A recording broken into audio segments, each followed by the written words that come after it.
Hey everyone.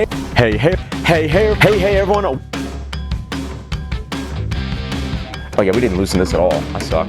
We get Invisigal butting in. This video comes from the past. See, that right there, that right there.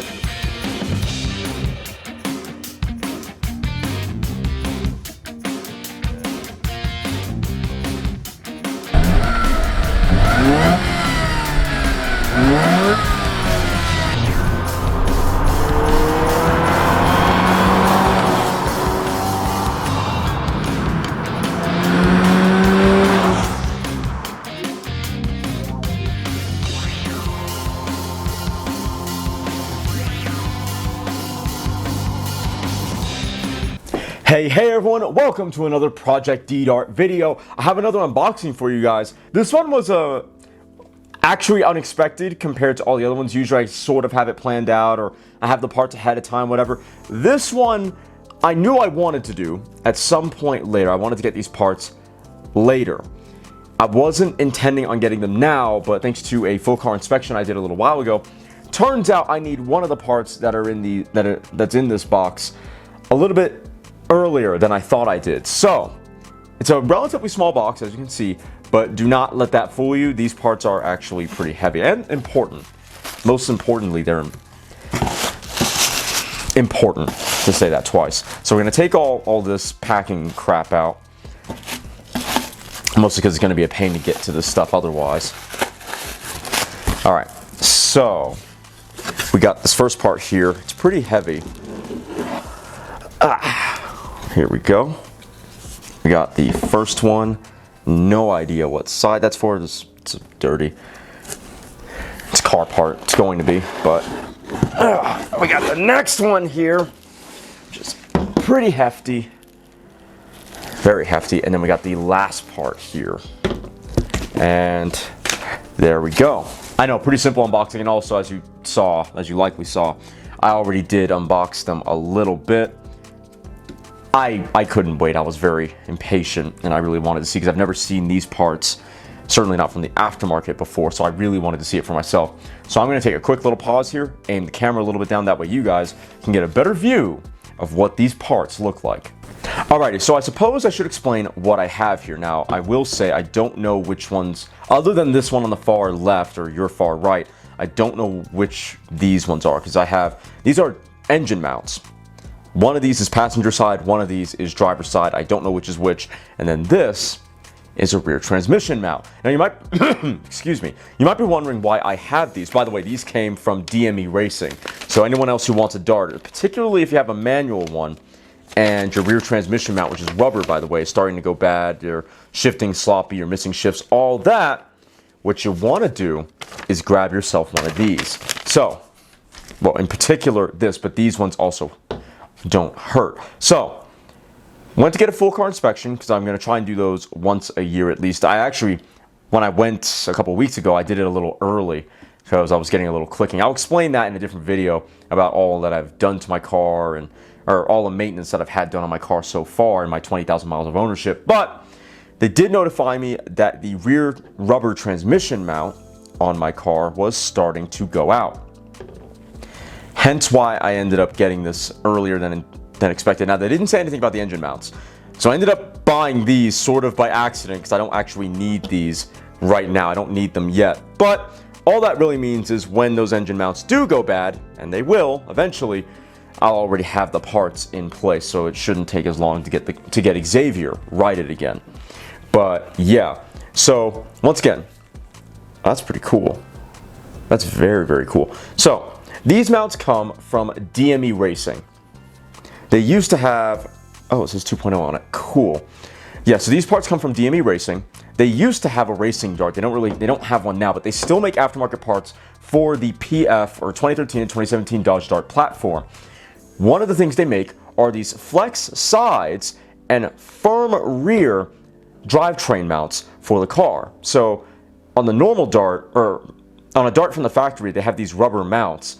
And because they're rubber, they eventually go bad and you have slop in your drivetrain, and that's just not good. So what Deyeme Racing makes are these flex mounts that I got for the engine here. So they're stiffer than the rubber ones from the factory, but they're not firm. So you're gonna get a little bit more NVH, noise, vibration, and harshness transmitted to the cabin, but it's not gonna be insane. And then you have this. This is your firm rear transmission mount. Now you might be saying, well, what do you mean rear transmission mount? Isn't the Dart front wheel drive? Yes, it is, but it's not like the engine and the transmission are one. They're not. You have the engine, and then you have the transaxle, which is a transmission and axle, often used in front wheel drive cars, which is what my Dart has. And that's at the rear of the engine, because the engine sits just a little bit forward of the front wheels, what with it being front wheel drive. So you have this rear transmission mount, and this, not this exact part, this is the aftermarket one, but the factory version of this part on my car is starting to go bad. Now, you might be snarky and want to say, typical Dodge reliability, blah, blah, blah. They tend to go bad on Darts at around 100,000 miles anyway, and I'm actually almost at 87,000 miles at the time of this recording. So it was gonna come up eventually anyway, and once again, I wanted to do this mod, particularly because with this being a firm mount, now, these are flex, right? So they have a little bit of give. This is a firm mount. There is no give. So there will be a little bit more, once again, NVH transmitted into the cabin. But what I like about it, let me make it front and center here. Move this one to the side. What I like about this is when I looked up, when I was, well, in the years that I've been reading about the Dart and modifications, and exponentially more so since getting one of my own, a lot of people recommend this firm mount, particularly for the manual Darts, because it prevents the transmission from shifting in its mount, which is important because it makes it a lot harder to miss your shift because the transmission isn't moving around, right? So they say this part here should improve shifter feel. And I am beyond excited for that because I actually like the way that my Dart shifts for the most part, but there are some moments every now and then where it does feel like the transmission did shift, and I don't miss, but I could miss. I get close to missing, so this should prevent that, and hopefully it'll make the shifts feel that little bit crisper. So that's why I'm really particularly excited to have this installed on my car. Like I said, eventually these ones will also get installed. Once again, these will also add a little bit of extra noise, vibration, and harshness into the cabin. But I am a little curious if this will slightly improve the reliability of the Dart. Not just because they're flex, they're not rubber, so they should last a little bit longer, but also because the Dart has a little bit of an issue with the half shafts in that they're a little on the weak side. And I wonder if that's partially because of the lack of rigidity in the engine mounts, if it's adding some eccentric load to the half shafts, because the Dart doesn't have equal length half shafts like the original Neon SRT4 did. And so I'm wondering if there's eccentric load getting put into those half shafts as a result, even though the car's not terribly powerful. But that, I don't think is something I can really test or know how to test. We're just gonna have to essentially play by ear and see what happens. I know my half shafts, once again, this will be elaborated on in a different video, but I know mine went bad not terribly bad, but I could smell the fluid coming out of the boot. Went bad at about 83,000 miles. So basically, and I got them replaced already with OEM ones because they don't really make any like performance aftermarket ones, which is a real shame. But basically, if I make it to 100,000 miles as a result of, well, in part installing this, but definitely eventually, for whatever reason, installing these. If I make it 100,000 miles before my half shafts go again, if they go again, and I'm sure they will, I would say that would be a decent enough indicator that these have improved the reliability, the durability even of the half shafts. But yeah, so once again, these come from Deyeme Racing. I'll have a link in the description. I might flash a little text on the screen. A lot of people recommend this mod for the Dodge Dart, even if you only get the rear half shaft. Most are not half shaft, the rear mount. If you have a manual Dart with the Fiat C635 manual transmission, you definitely want to get this. It might not be a massive change, but I am expecting this to have a noticeable improvement on shifter feel.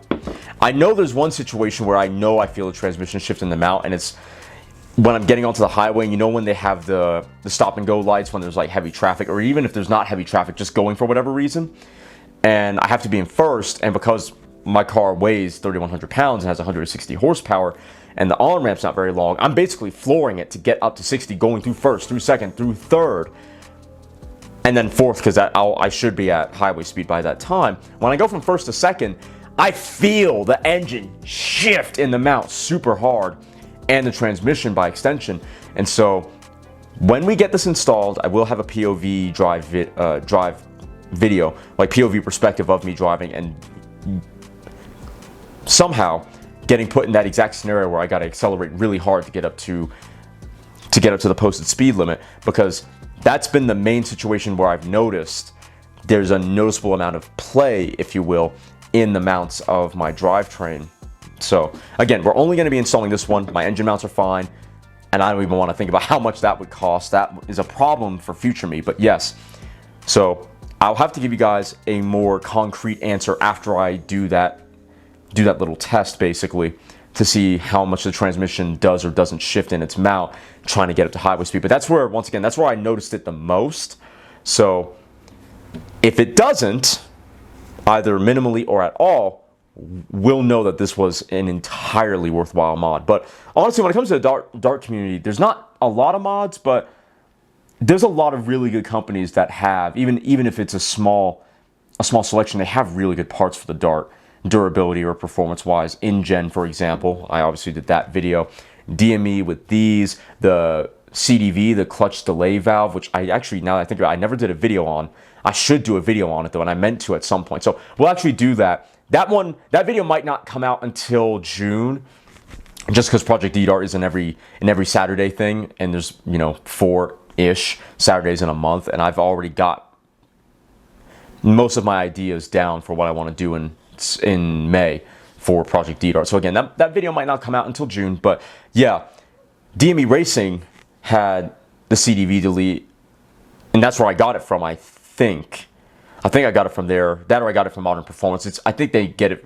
I think Modern Performance gets it from Deyeme Racing. But either way, like I said, not a lot of companies, not a lot of aftermarket support for the Dart, but what support there is some really good stuff. So once again, I will let you guys know when this gets installed, what I think, and if the transmission shifts and how much more vibrations transmitted into the cabin, all of that stuff. Don't know yet, but I am very excited. Hope you all enjoyed this episode of Project D-Dart, this unboxing video. If you did, please make sure to like, comment, share, and consider subscribing. And if you do subscribe, thank you very much. I really appreciate that. Please make sure you hit the little notification bell and then all notifications. That way you're notified every time I upload. I will see you all next time, hopefully with this part installed.